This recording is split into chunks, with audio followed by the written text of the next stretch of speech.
Hi, everybody. Welcome to the new normal. I'm your host, Lisa Davis, aka Litecoin Lisa, and today is Wednesday, so we're having a Wellness Wednesday.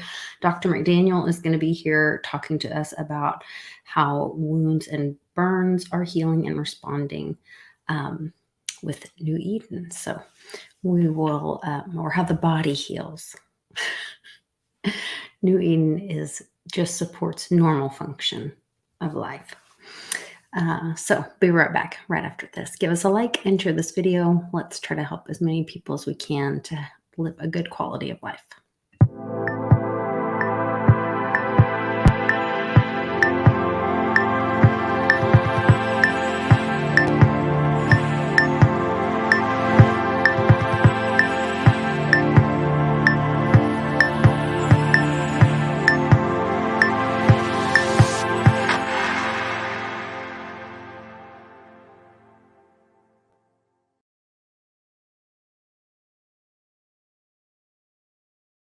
Thank you, Lisa. We meet again. And in the past, we've gone through a non-scientific introduction to the power of more comprehensive nutrition, as well as a scientific one. And I've tried to develop what I think is important, that you need to know that this information is vital to you to improve quality of health.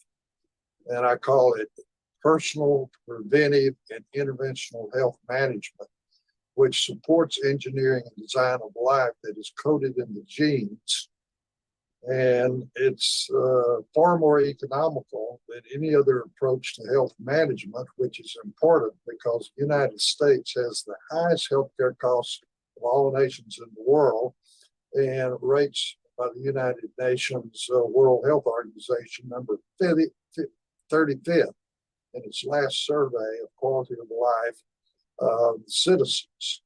In our last session, we talked about Pettinger's cats and how about 40 to 50% of what we eat being raw gives your body the molecules as they're made in nature and not modified by the heat of cooking. And that's important. And there's one thing I didn't go into because there was so much additional information at the end trying to cover what people might be asking, is that if you remember that in the type B cats that in their groups, that everything they ate was cooked and that their health deteriorated. And after the experiments were done, they had a running area outside their shelter that the cats that had raw meat, the weeds were vigorous and grew greatly, but very little vegetation grew in the area where the urine and feces were on the ground from the totally cooked diet cats. Well, I think that's important because during the Korean War, the military bases contracted with local individuals that had a business to go around in the communities and collect excrement from the population of Koreans, and that's a fancy word for saying urine and feces, and used it as fertilizer on their farms. Well, they made contracts with the military to come in and empty once or twice a week the latrines of the military and treated in the same manner. And they began to complain that the material they took from the latrines of the American military was not as good on the farm as a fertilizer of that of the diet of the local Koreans, which was more natural. And it's, as I told you in the DVD, that it was kind of chilling to me at the end of presenting what I showed you. They said that the society of the United States is following down the same road as the diet of the totally cooked cats and that we were having new diseases that had never been seen before. And I think it's kind of a replay of the history of discovering vitamins, that there are many other additional nutrient molecules that, for example, by choice or by cooking, you destroy. And the very fact that the excrement from the military of our American military was not as fertilizing, much like the A and B different groups of cats, is significant. Now, in this session, which we're going to go to, it's going to be about wound healing and burns, and the history of and current science that supports past anecdotal folk use of the aloe plant. So with that, we will go to the PowerPoint presentation. This lecture topic will be the use of the aloe leaf gel in history for wounds and burns. And we'll talk about the benefits. And what I want to get across is that modern science is documenting ancient use. Now, it can be found in ancient history, that's even before our calendar started, that aloe vera leaf gel was applied to wounds for healing, and it's oldest use that can be documented. And significant in history that under Alexander the Great of Macedonia, which is when the Greek Empire dominated the Mediterranean region, the old Persian Empire, and extended into northern India, it is written that Alexander went to the island of Sakarta in the Red Sea because it was rumored they had the best aloe plants that had the best wound healing potential. And Alexander the Great had a war train, which in warfare was one of the first things about recognizing you had to have supply of food and munitions and everything to support his army. They had wagons that had growing plants that they could break the leaves off, because the wounds of that time were primarily due to swords, to knives, to spears, to arrows, and the hand-to-hand combat injuries. This, I think, is significant in that I have the personal experiences, but as a youth on a black land, dry land farm in Texas, my mother kept an aloe plant in the kitchen, in which we used it to break off the leaf and smear the leaf gel for chigger bites, mosquitoes, any insect bite. It was good for sunburns and for thermal burns and for minor skin blisters and cuts. And the reason we liked it is because it relieved the pain and the itching. And incidentally, by retrospect, no infections occurred. Now, for a manner review, I'd like to point out that in the research paid for by Carrington Laboratories, it raised $20 million to try to make a new pharmaceutical drug from whatever was in the aloe leaf gel that gave those properties that we were talking about, and that academic institutions found out that the active ingredient was cetylated mannose, less than 1% of the solids in the gel, which is primarily water and leaf gel aloe, and that the cetylated mannose, it's also called ace-mannan, was used in cellular synthesis. Very important to say use, because it became part of the structure in the second step of cellular synthesis inside the cells of the body. All the cells initially have a little assembly line, which is in this presentation, which is a cartoon, because electron microscopy of this is challenging to interpret. And this comes from not our research or that of Carrington, but from an article in Annual Reviews of Biochemistry 1985 by the biochemist Kornfeld, husband and wife team from Washington University at St. Louis. And at the end of it, it's a review paper. And at the end of it, there's citations of research in the previous 20 years from at least 300 different published articles that eventually defined this assembly line, that they put it all together. And significance that I found this about 11 o'clock in the medical school library, this article. And we're working with a graphic artist. This cartoon is not in the paper, but it describes how in the center you see the biochemistry of what happens in the second step there, where you see number 2. The first step is the ribosome. And the second step, sugars are added to chains of amino acids that are called peptides. And in the endoplasmic reticulum, 9 molecules of the active ingredient from the aloe plant, the ace-mannan, are organized in 3 chains, and they're on the surface membrane of all the cells in the body.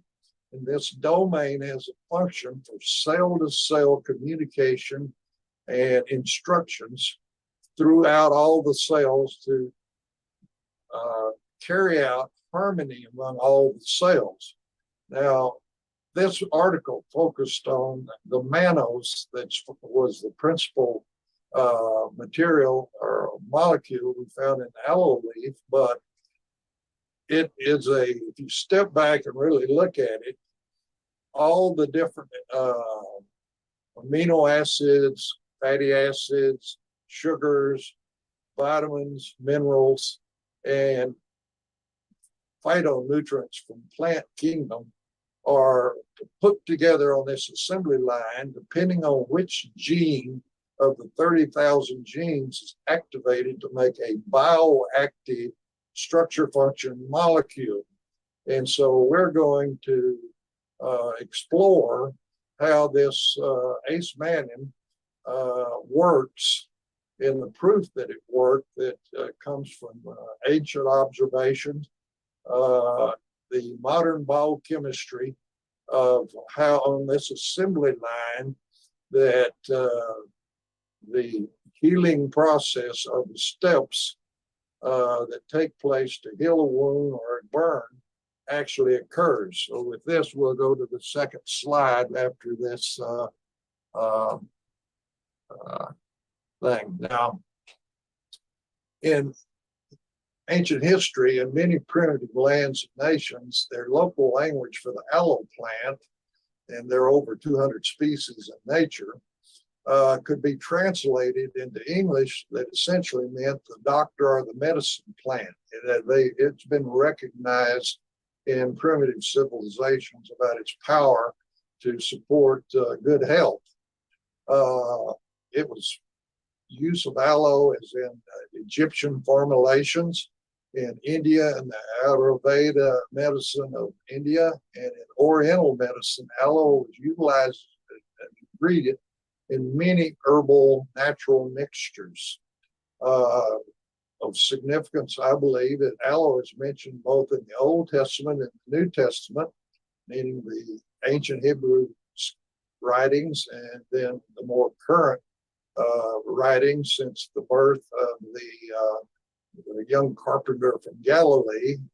And it's been used in incense and scents and perfumes. And it's mentioned in number 6 that the aloes were planted by God for the people beside the river in Judea. In Psalms 45, it speaks of the garments are sprinkled with myrrh and aloes of the bed of the loved one, along with myrrh. In the Songs of Solomon, it states, quote, "My bride, the bed is sprinkled with myrrh, frankincense, and aloes, and many spices." And then in John 19, Nicodemus embalmed Jesus of Nazareth with myrrh and aloes that were applied to his body. Thus, the value of aloe leaf gel is over 5,000 years in the Hebrew scriptures, and over 2,000 years in the New Testament. When we filed our patents for Carrington Laboratory, there were about 50 or 60 that I'll mention later. A academic person from Texas A&M brought me a translation from the second AD in Rome that Pliny the Elder wrote a essay on the range of health benefits of aloe. And this included about 30 uses that we submitted for the patent for Carrington Laboratories. And this included not only topical use of aloe, but also drinking it. And the benefits, particularly in the GI tract, are mentioned in this, as we had in our patents. And I mentioned this to point out that I'm just for you a messenger and servant, that I really haven't come up with anything new or invented anything. I'm just carrying information. It's important for you to know about this because the function of the brain is the mind, and the mind gives control to everything in the body, not only the physical systems, but the emotions and mental activity. The mind is a superior activity of the body. So what you know and think is important.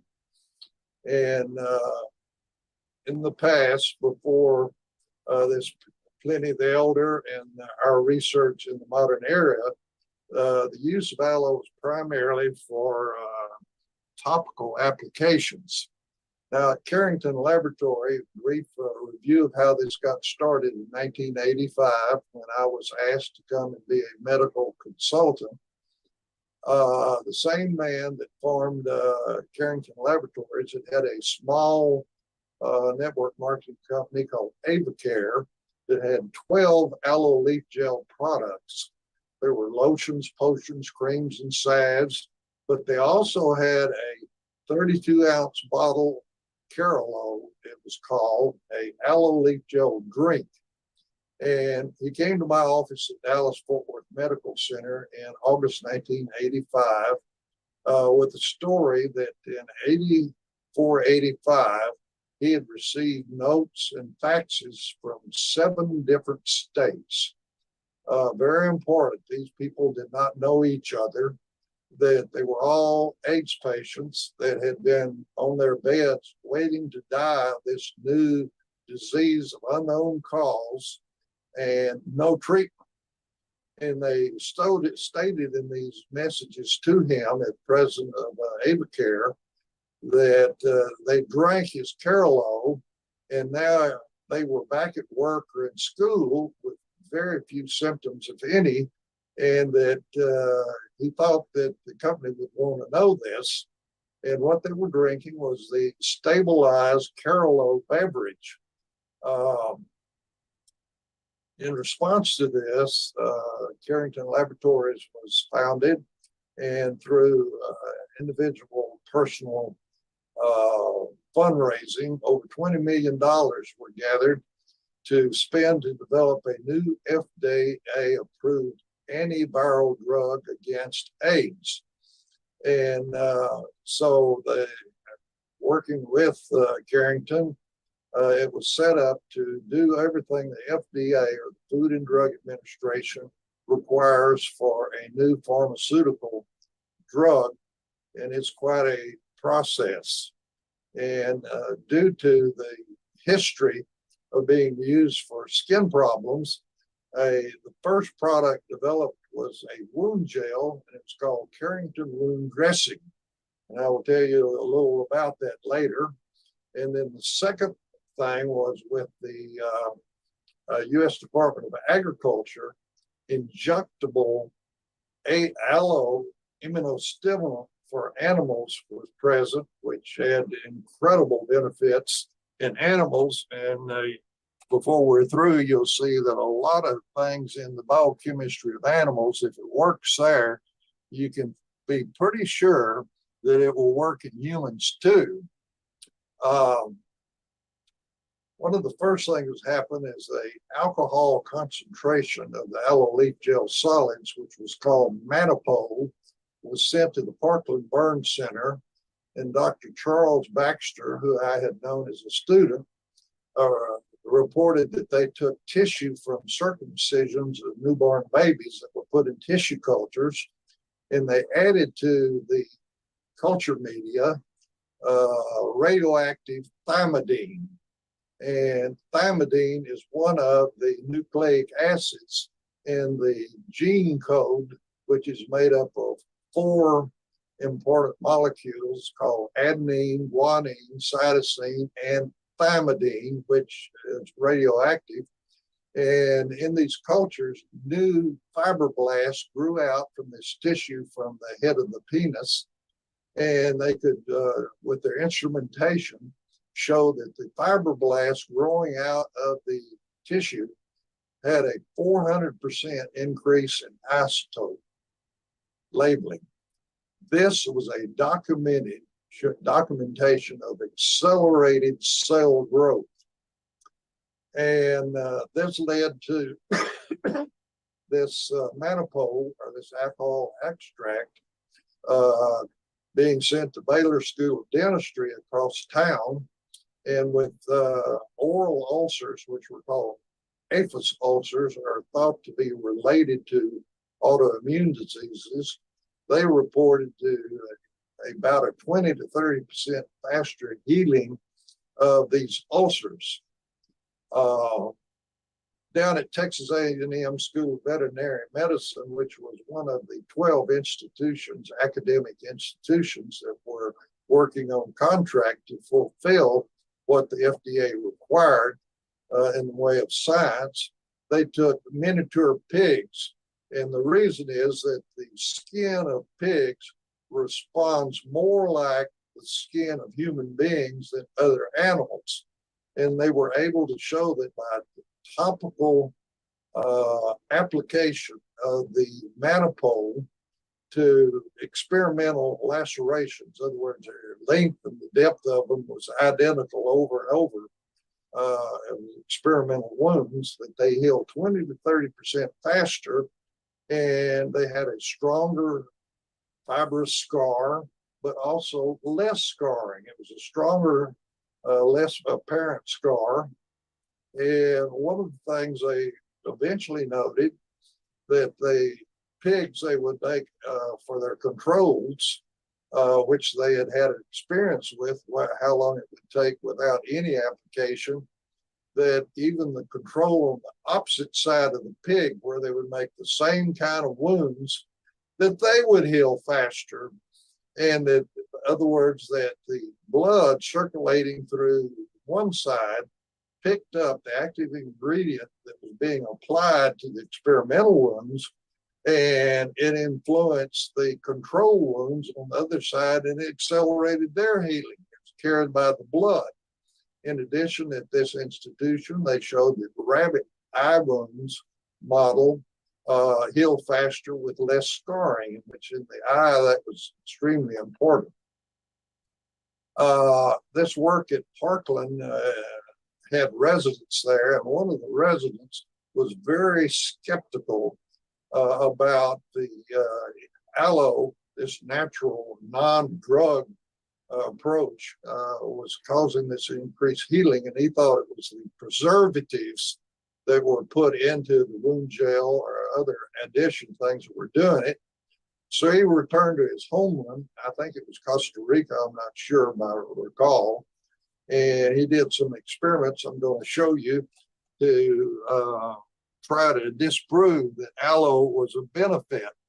And this is a paper that he that was published at Baylor in the journal Wounds of 1994. The title was "Evaluation of Ace Mannin, the active ingredient in aloe, and treatment of recurrent aphis stomatitis." And they, you'll notice in this abstract, that they estimated that compared to what they've been doing in the past, that these ulcers healed about 1 day sooner. That and wound healing is really not all that significant. However, the discomfort of burning and pain was reduced by applying this to these ulcers. The resident from Parkland Burn Center went home, and this is what he did. He took a guinea pigs with a shaved area on their back. And this is a contraption that he set up to make sure he had a constant type of burn on the back of these research animals. And for 6 seconds at 250 degrees centigrade, he put a experimental burn on the back of these guinea pigs, 40 guinea pigs. This is what he found out, that if he used the typical FDA approved Silverdene ointment to the burns of the guinea pigs, it took 45 days for the burns to heal. If he used the aloe gel, it took 31 days instead of 41 days. And he took the preservatives, the additives that were put with the aloe, and lo and behold, what he thought was the cause for healing was about 46 days. It was even slower by at least 1 day in these guinea pigs than the FDA approved ointment. Is another control. They just used plain gauze and over the burns, and it took 49 days. So in addition to this, you should take a notice in your mind, because we're going to show you that at a military burn center, that in humans, there was reduced pain, more rapid healing, scarring was reduced, and infections were avoided. And I want to point out that in this model of using an animal, that the information obtained was repeated again when you had a chance to expand onto animals. Now, at the University of Auburn, as we point out, this is an independent academic, it's a non-company conducted investigation. They just did it out on their own by hearing about the benefits of this aloe compound. And the Carrington Laboratories had nothing to do with it. And I mention this because so many critics will say, oh, these people were just playing to the financial source of the company and giving them good results. Well, this at Auburn, they got no financial benefit from what they reported. And that on the wounds of the pads that were put on dogs' feet, they said that the wounds healed 7 days sooner than if they used the triple antibiotics that is a gel that is typically used in veterinary medicine for wounds of dog pads. This was presented in the Journal of American Animal Hospital Association, and it got the volumes. It was 1992. It was also presented at a wound meeting society in August 93 in Amsterdam, Netherlands. So this is just independent, non-company information. Now, here is another paper trying to figure out why this works. And this was accelerated wound healing induced by macrophage stimulation in rats. This is basic science study, and that this is genetically controlled activity, a mechanism of action. And these researchers are graduate student and professors at Texas A&M School of Veterinary Medicine. But this was paid for by Carrington Laboratories. And some people try to find fault with this because it was sponsored by the company that made the gel, but they're putting their reputations on the line by publishing this in the Journal of Wound Repair and Regeneration. And again, I want to emphasize that macrophages are a special white cell in the peripheral blood that has many functions, and that this was a basic science experiment showing that this macrophage is active in this improved rate of wound healing. Now, here is a very important study that, again, is an independent wound center in Denver, Colorado. You see the authors there, and no one from Texas or Carrington Laboratories are involved. And certainly I wasn't involved. The title was a controlled, randomized study of amorphous hydrogel, meaning this aloe wound gel, in diabetic ulcers, because diabetes 2 is virtually a silent epidemic in the developed countries. It was very serious in the United States, and they're plagued with non-healing wounds on their legs, feet, and toes. And oftentimes toes or their part of their foot is amputated because, and even on up the leg, because these ulcers won't heal.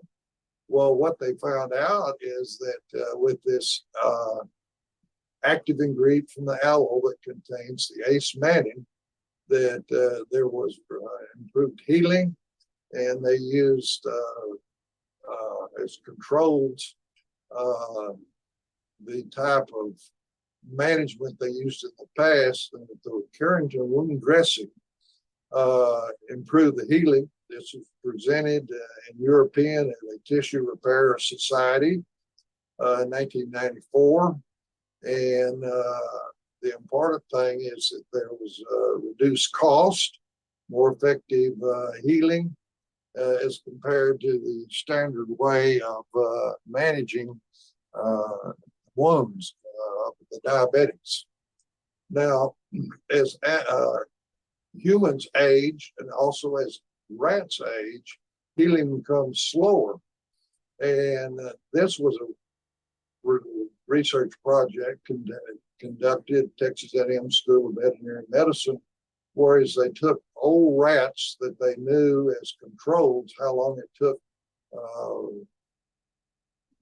incited wounds on to heal, versus young rats. And they, by using the ace-mannan on applications, the old rats heal just like young rats. And this was presented to Keystone Symposium on Wound Repair in Colorado in 1993.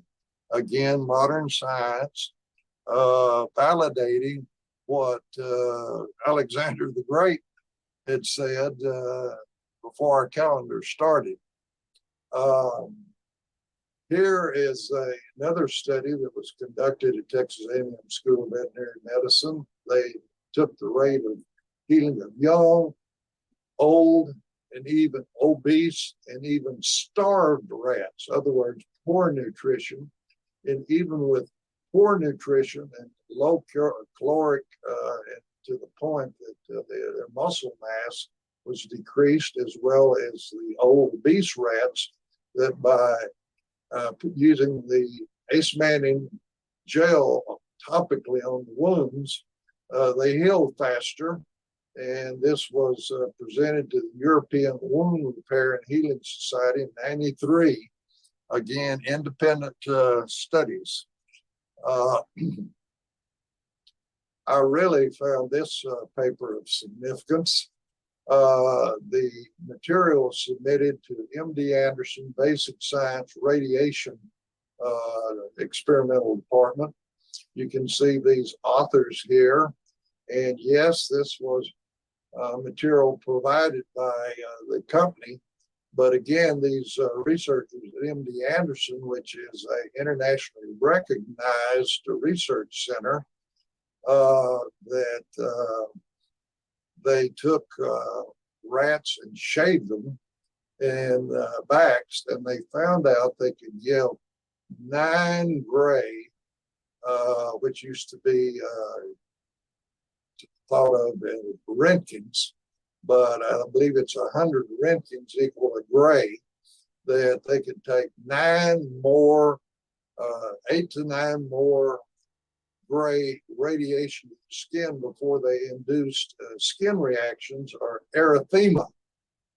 And these rodents.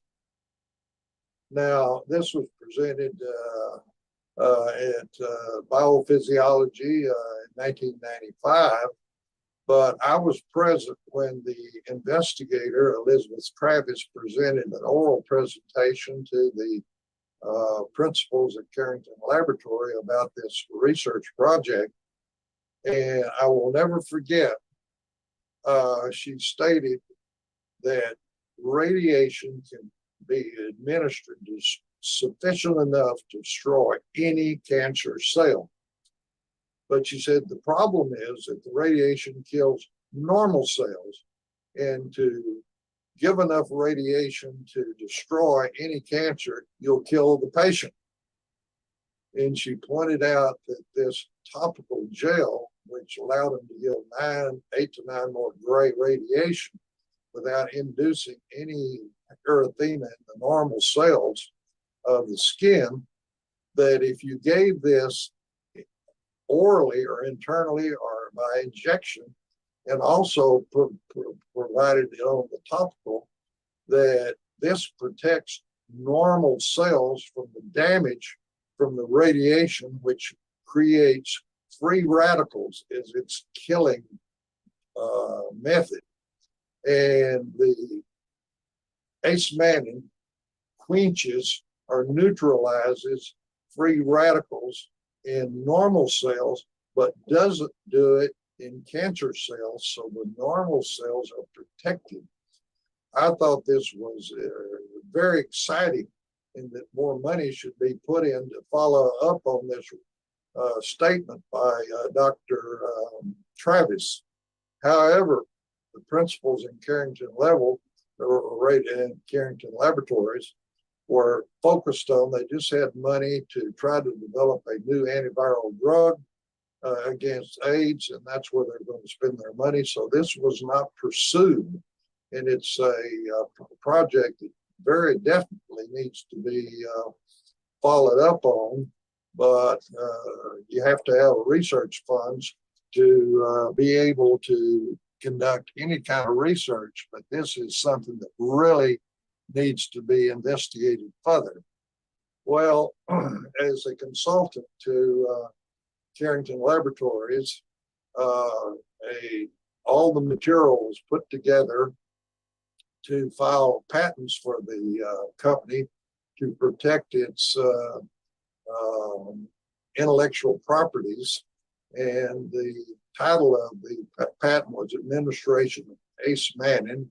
And you will note that the chief medical officer for Carrington was Dr. Bill McDaniel, and that research veterinarian Robert Carpenter from Texas A&M was on it, and I was listed as a co-inventor, and we assigned it to Carrington Laboratories, and the patent number is there and is issued 1992, and this patent is expired. But in the small print over there, the claims that we filed were to modulate, not stimulate or suppress, but modulate the immune system. And what that means, if the immune system or host defense is not strong, that it upregulates defense and healing. And if it's like in autoimmune diseases and overactive immune system and autoimmune diseases and say asthma, it suppresses the overactive immune system and brings it into a normal zone or homeostasis, balance, which the genes are programmed to establish. And of course, number 2 was enhanced wound healing. and it was found to be a systemic vaccine adjuvant. Makes vaccines make higher levels of antibody to protect the animal. That not only was there antiviral activity against the AIDS virus, but every animal virus and also a panel of human viruses. It prevented infection if it was on board in the patient or in a tissue culture. If you already allowed the animal or the tissue culture to be infected and the viral infection going, it immediately stopped the antiviral activity, and that in tissue cultures, it showed a rapid removal of viral proteins from the cells. So that's incredible antiviral activity. And the mechanism was looked into and further, and what it was doing was enhancing the general host protection against infections. And so it was found at institutions like at Texas Tech School, medical school, that bacteria and fungus and other pathogens, and ultimately from orphanages in Africa, that malaria and chronic infection in children was arrested. So the very important thing is it does not poison the infection agent. What it does is boost the body's ability to handle a foreign infectious agent. And so drug resistance, which is a big problem in using drugs, is not involved in this. And in fact, in tuberculosis, that was no drug would touch it. Tuberculosis was cleared because the body's defenses were increased by working through the genes rather than against the infectious agents. So that's very important to know. Also, number 5, that as you noticed with MD Anderson, that we found, particularly in animals, feline leukemia, that it was eliminated, and various animal tumors.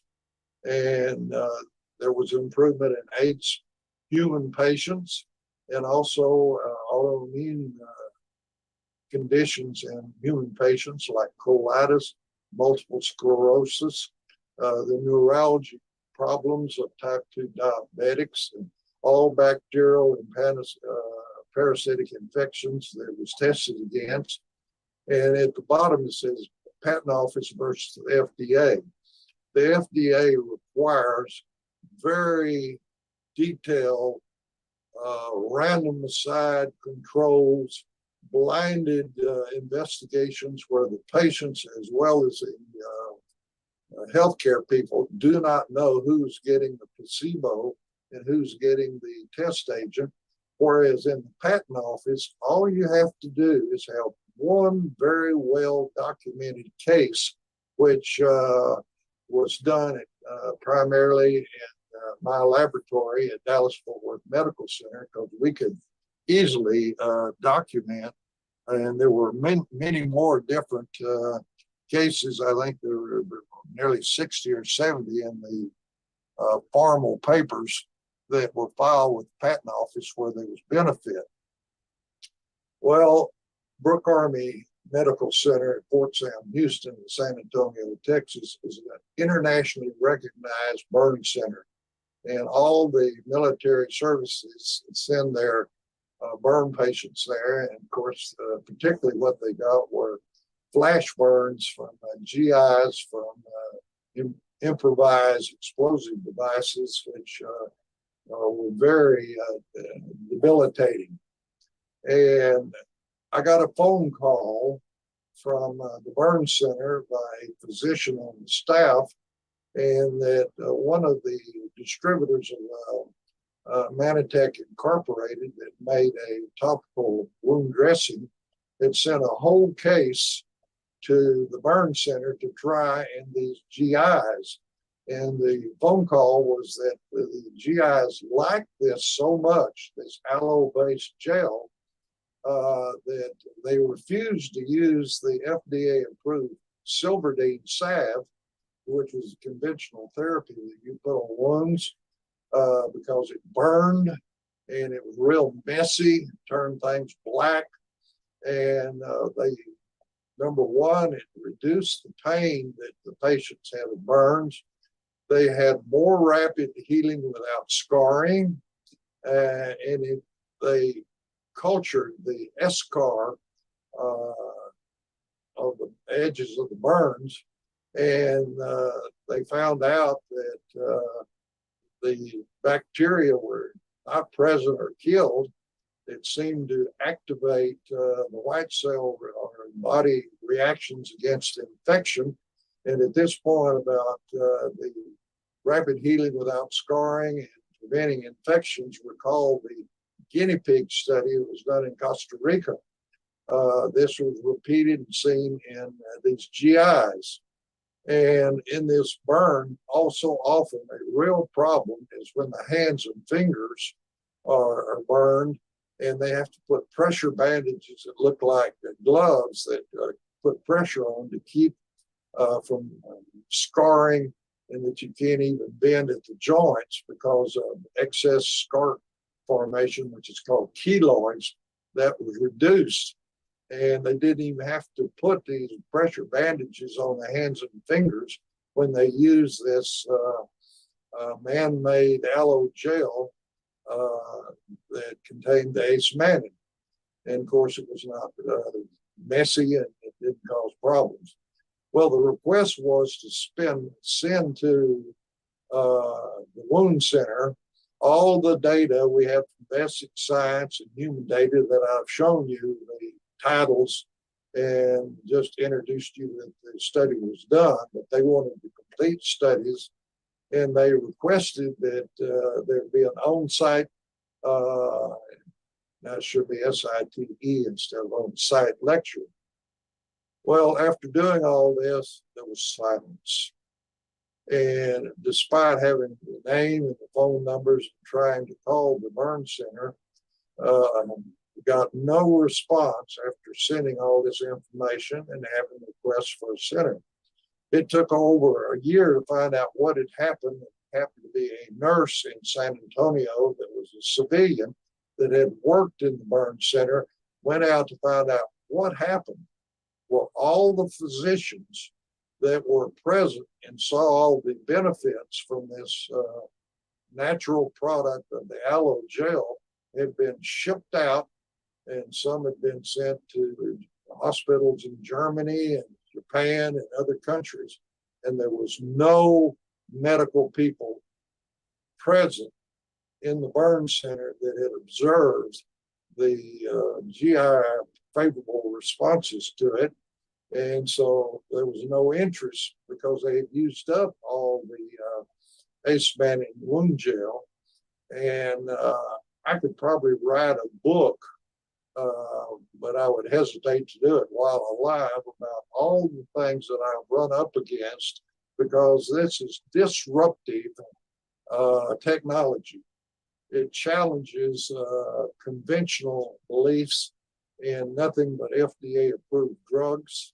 And as I point out, twice I was asked by a company in London to go to Belgium, where they were developing the new laws for the European Common Market for drugs and dietary supplements. And I pointed out that all your man-made organic chemistry drugs interfere with the engineering and design of life that is coded in the genes to suppress symptoms and signs of deviations from normal. And that if you quit taking the drug, which is an ideal drug, those symptoms will come back. That's good business.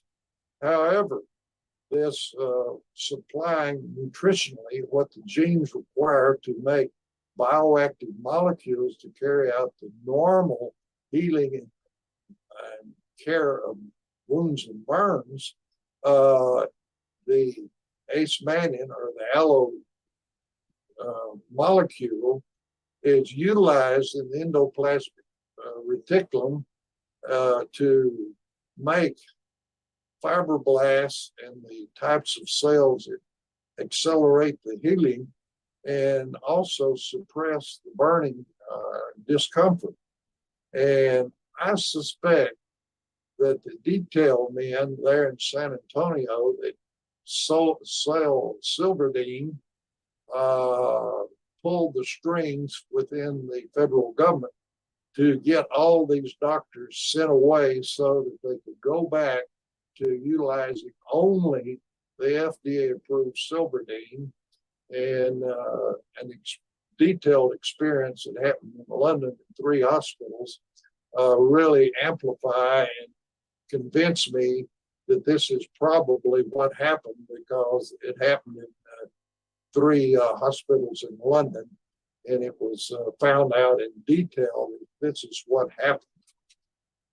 Well, that completes my ability, to the best of my ability, to show you that not only animal experiments, that their biochemistry and mechanisms for handling wounds and burns are similar to humans, and that what you can see in animal models can be translated and obtained in humans when you progress up the process that the FDA has put together, that you progress from tissue culture to small animals to bigger animals and ultimately to humans, that what you find in the animals can be repeated in the humans, and that modern science is validating ancient insight and wisdom and empiric observations that were made before our calendar even started. So with that, we will discontinue until we have our next session together. Thank you, Lisa.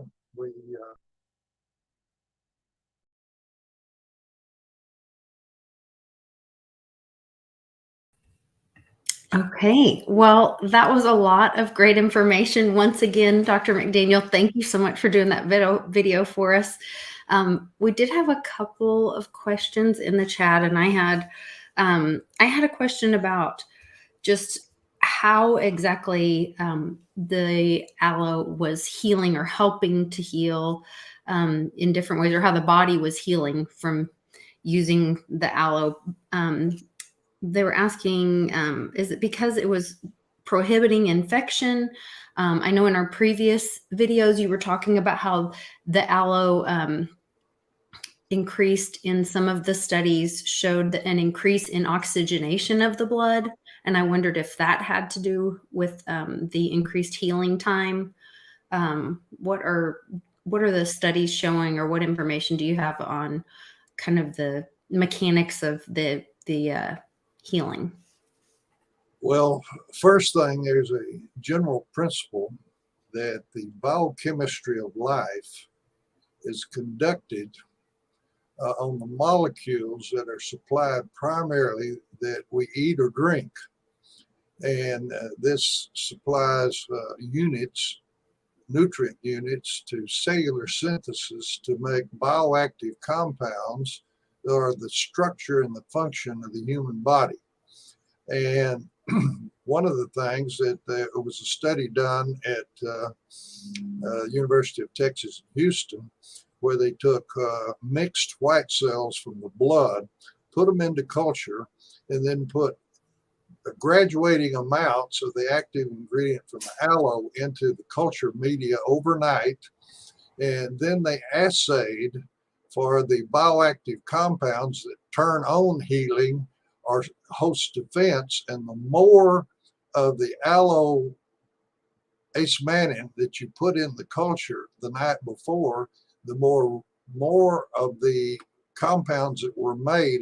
See, almost nothing in the body in the biochemistry is on or off. It's multiple steps, and compounds are made for each of these steps. It's called a cascade, and they're made from the units that are in the nutrient supply. And I hope that it tells you the answer to your question. But one of the things I wanted to point out from these studies is that they found out there was synergism. What I mean is 2 plus 2 is more than 4. Mm-hmm. If you take the active ingredient orally, it's absorbed in the intestine, goes into the blood and the serum, and is circulated in the capillaries to the inside of the body where the ulcer or the wound is. You have coming in the blood these nutrient molecules, and then on the surface you put the topical application, and frequently you'll put something kind of like saran wrap over it to keep it from drying out, and you get even better in healing, or more rapid healing. But one of the things that may have been slipped in the guinea pig studies done in Costa Rica by the former plastic surgeon that had the skepticism about aloe being this beneficial, is that at the edge of the burns of the little animals, they would take the scab or eschar and take little pieces of it, put it into tissue, into bacterial media, and try to culture the types of organisms that cause infection. And they did the same thing down at the burn center in San Antonio, and they found out that the number one cause of death in major burns, which is fulminating infection that just overpowers the body, that putting the topical and the oral delivered active ingredient from the aloe plant, that the body's host defenses reduce, and they can't culture from the edge of the burn the organisms that cause the spread of infection and death. Infection. Yes. So, This is what I really want to get this information to. You know, my daughter had a heart transplant. And so we were constantly in that battle of, keeping her defense system, her on the immunosuppressant meds, but then also, keeping her natural defense, that balance, how you talk about the air conditioning unit and all of that. And so to know that this can help the healthy cells, support and protect the healthy cells, that I think it would be, once again, just so beneficial to the transplant community to know about this and help support them. Well, we've had organ transplant patients that first we would say, they had to be awfully sick to have a organ transplant. Yeah, to be listed, And, you're literally just trading one chronic illness for another, but you're extending your life. These agents or drugs they give to suppress the immune system sets the situation up that the patient is susceptible to infection, because the immunosuppressant drugs suppress the body's host defenses against infection. In addition, the host transplant patients have a higher incidence of developing malignancies, because the immune system attacks the first little mutated cell and tries to destroy it to keep cancer or malignancy from even occurring. And this boosted host defense, apparently the multiple immune system mechanisms that are active against infection are boosted up, and that's why it's effective, which is very important that may have been missed. Most of your antibiotics and antivirals attack the biochemistry of the infectious agent, and the infectious agent can develop resistance in its genes against the antibiotic. Well, this is not involved in this mechanism. Actually, you can put this ACE banding into tissue culture plates, and the agents will grow faster. But when you give it to the intact animal, the biochemistry is boosted, and the defense is more robust.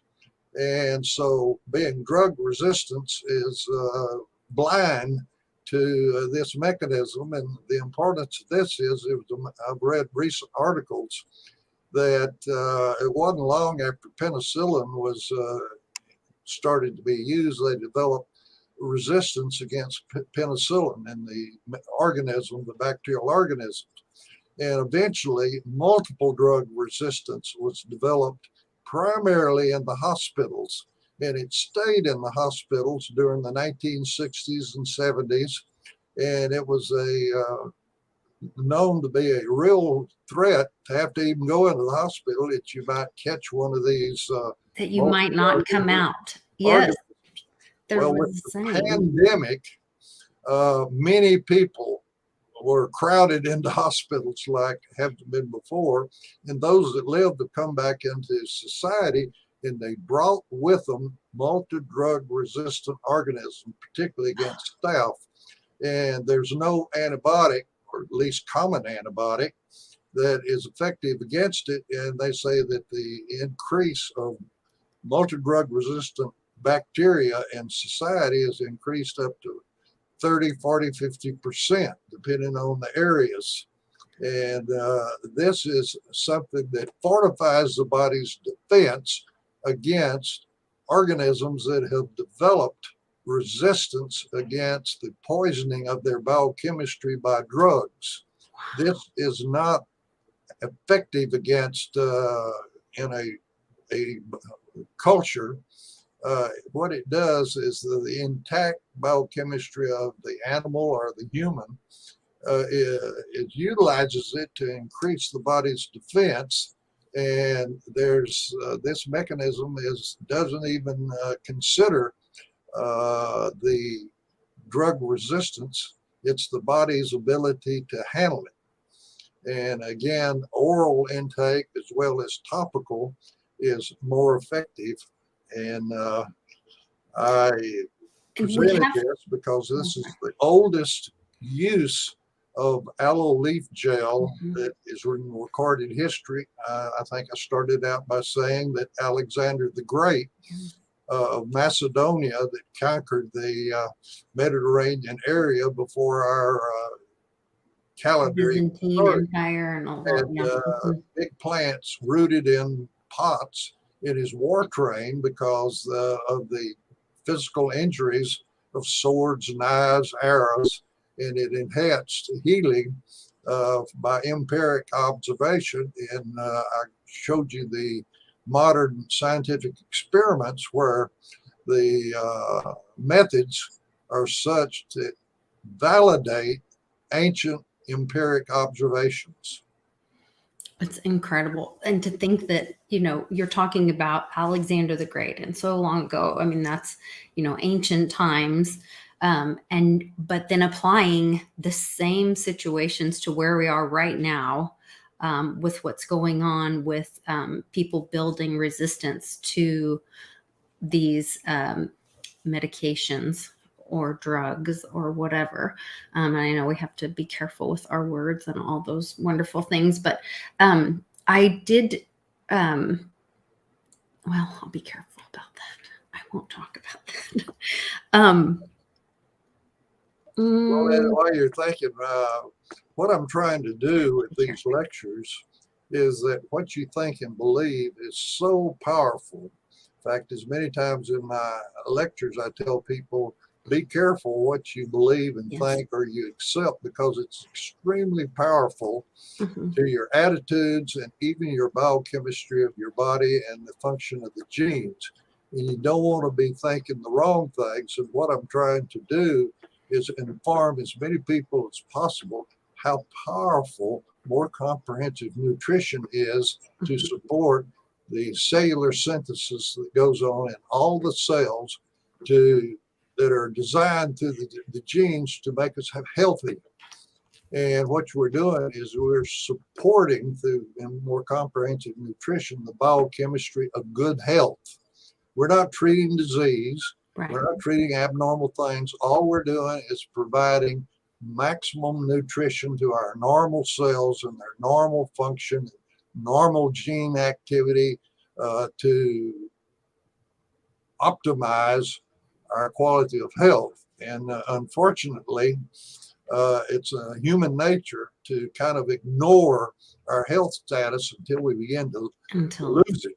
And then we get serious about it. But prevention is far more powerful and desirable than treatment, particularly when the cost of treatment in this day and time is so expensive. And by enhancing your diet, which is the safest, most effective, and most economical approach to health management, I want people to know this as much as possible. I have given time and again that the World Health Organization monitors world health. And we're in our United States #1 in the cost of healthcare. It's the last time it was done, and they give the figures $10,300 per year per citizen, and it's increasing. When they evaluate the health status of the nations that are in the United Nations, we came in number 35th. And I think one of the things is in some of these third world countries, if you eat, you plant the seed, you cultivate it, you harvest it, and you don't harvest it when it's green, you harvest it when it ripens on the plant. And that allows the genes in the plant to put these nutrient molecules into our fruits and vegetables that our cells require, which is one of the things I found very incredible, that in cellular synthesis that there are phyto, P-H-Y-T-O, not F-I-D-O, but plant-made molecules that our genes, when they make compounds and these the nutrients that are in the plants, make them work better. And that's what I'm trying to share with people, that nutrition is safe, it's effective, it supports the engineering and design of life that is coded in the genes. And the genes are programs for normal health, which the father of pharmacology, Dr. Hans Selye, called as status of balance, homeostasis.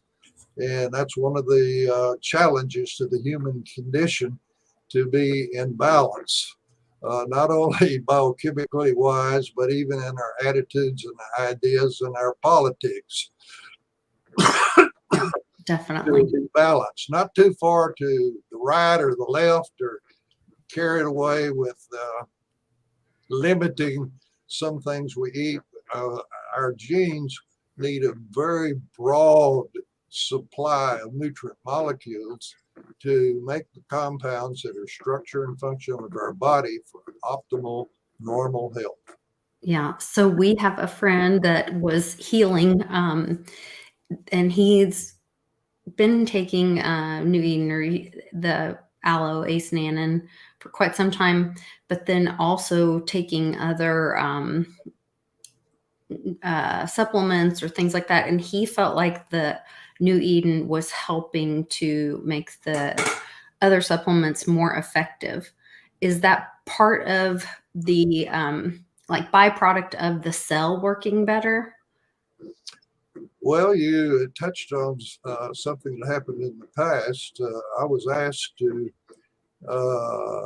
come from Carrington Laboratories to an international dietary supplement company that made a contract with Carrington to supply the active ingredient from the aloe, which was called mannitol, alcohol concentrated extract. The founder of the company says, nobody else, I negotiated an exclusive contract. Nobody else can get this patented material from the aloe plant that I get this contract. So I'm going to put a little bit in it in all our different dietary supplements. Well, that's the reason he did it, so that the label would be just a little different from anybody else's label, because they couldn't put that on there. Well, the people that were using all the different things said they work better, more effectively, and it seemed to be, again, synergism. 2 + 2 is more than 4. before. And this active ingredient from the aloe seems to help the metabolism of all nutrients there to accelerate or make robust the cellular synthesis. And I won't go into the details of where this is actually used inside the cell. I give you this assembly line over and over again, but researchers found out exactly in cellular synthesis where this molecule from the aloe boosts all the cellular synthesis. So yes, it being added to whatever your diet is and other supplements, they all work better with the mechanism of how this acetylated mannose or ACE mannan functions in cellular synthesis. Well, it's incredible. I know I've had definite great results myself, and we're going to start sharing some testimonies on here too, as people are finding the product and taking it and having their own results. I went to the doctor today for just my checkup, and previously she had come back to me with my lab work and told me, I'm really worried about your cholesterol, and we have a family history with high cholesterol in our family. And she's like, it's corrected. What are you doing? Because I refused to take any meds for it or anything.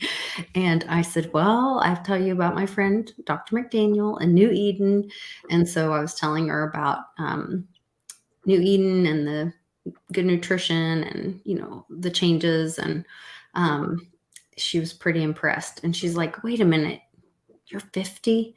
I just turned 52 or something like that. And she's like, okay, I need a little more information. So I'm going to be getting some more information to my doctor about it, and hopefully she'll share that with her patients as well. Well, this is one of the ways that this knowledge seems to spread, is that physicians have been made biased, just like I was. Mm-hmm. That the only thing that's a benefit is a government-approved pharmaceutical. Well, that's not the way that our genes were designed, and the code that is in DNA in our genes. And what physicians have patients that have benefits that they've been following that no drug has ever helped them. And here and below, they have these patients that they find out, gee, this is remarkable. And so they try it on some other patients. Sometimes they try it in their family, and it works, because cholesterol that you mentioned is essential in our bodies, because for brain function, every right? cell has it, and all the hormones are made from the nucleus of cholesterol. But too much cholesterol, like many other compounds, if you have too much, like blood sugar, there's a level that's normal, like just there's a level of cholesterol that's healthy. But too much sugar can be irritating and cause atherosclerosis and blindness and strokes and heart attacks. You don't want too high glucose. And I mention this because so many type 2 diabetics, by adding this to their diet, their blood glucoses stay in the normal range, just like your cholesterol is in the normal range, because that's what the genes are programmed for, to put you in the normal range for everything. And it takes nutrient molecules to increase and to decrease and to find this normal zone that Hans Selye called homeostasis, or balance in the biochemistry and physiology of the body. Yes. My friend Light Shadow is in the chat, and he is asking about, he has a pup and he's also saying that his daughter is a paramedic and deals with seizures a lot in her work, and wanted to see if we could touch on seizures a little bit. I know there's a lot of like this neuropathy research study. I knew there were a couple of studies in some of the. Well, you touched on something there, like seizures. That's abnormal electrical activity in the brain that causes these kind of like a thunderstorm in the brain, and muscles contract that you're not controlling. It's uncontrolled activity. Well, Okay. that's not normal. Yeah. And the genes are programs for normal biochemistry and physiology. And that's the only reason that I can offer that by adding this to your diet, that normal gene balance is supported. And if that's not the cause for the benefits we've seen in epilepsy and Mhm. terrible, Parkinson's yes, too. I might add that up in Canada, there was a little girl that had 10 to 15 seizures a day. It's a genetic defect that with their national records, that they had a number of patients, and they were going to surgically remove half of her brain to try to stop these seizures. And there's a lot of complications come from moving half your brain, much less the trauma of it. Well, somehow somebody heard the crazy doctor from Texas going around saying, try this. It moves things to the normal zone. Well, they gave her the active ingredient from the aloe, and she quit having seizures. Wow. Didn't have to have the surgery. The last I heard of her, she had advanced socially and physically the best of any child in Canada that had this genetic defect. And that's just the wonderful things that have happened. As I frequently say, I am the most blessed common person to walk on the face of earth from all the benefits I have been tangentially associated with. I didn't invent anything. I didn't develop anything. All I've been is a messenger and servant to inform people of how their genes were originally programmed. And as I frequently say, which is the truth, this all started in 1985 of being a middle of the road conventional science and medicine working with Food and Drug Administration. But over time, because of all the benefits and what various institutions have been able to show in regard to normal biochemistry and physiology, this has turned into a spiritual adventure, because something that has challenged man from the beginning is going on in regard to how animal and human life, plant life, and our planet and the what we see in space, how all this came to be. How did this incredible DNA programming in our genes come about? And to say that a bunch of lifeless molecules got all heated up and excited and decided to get it organized just doesn't get it. There is a creative organizing and designing power in the universe that has done all of this. And that's what I say is the aspect of this that turned from just conventional uh, molecular science to having to accept that there is ample evidence that a creative organizing designing power is active in our lives, and each one of us is a living example of this power being active in this dimension that we live in. I agree. Now, I do have to point out that you changed your painting behind you. Yes, my oldest son knows my history, and that is Daniel Okay. in the lion's den, and that's kind of where I've been associated now for a good part of 35 years. There are a lot of lions You out have there. been fighting. Yeah, you've been fighting the fight. I'm just so proud to know you and call you a friend. And honored to be in this fight with you. So I just think we just need to get more and more information out there. The more people that we can help and inform and help bring them into that homeostasis and let the body heal, that we all have a bright future and a lot to look forward to. Well, as I've stated to you before, it seems like my knowledge and talents are limited to recognizing, trying to tell people about this and explain it to them in a manner that they can understand, because what you understand and think is so powerful, and its influence on your everything in your that's human nature.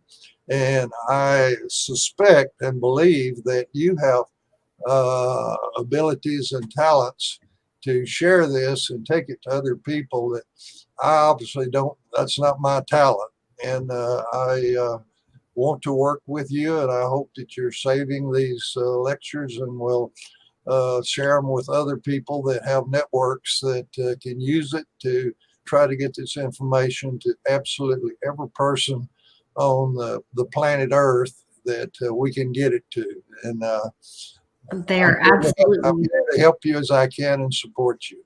thank you. I appreciate it. They're absolutely archived, saved. If you guys want to see more of Dr. McDaniel's interviews with me, go to my playlist and click wellness, and you can watch the whole playlist.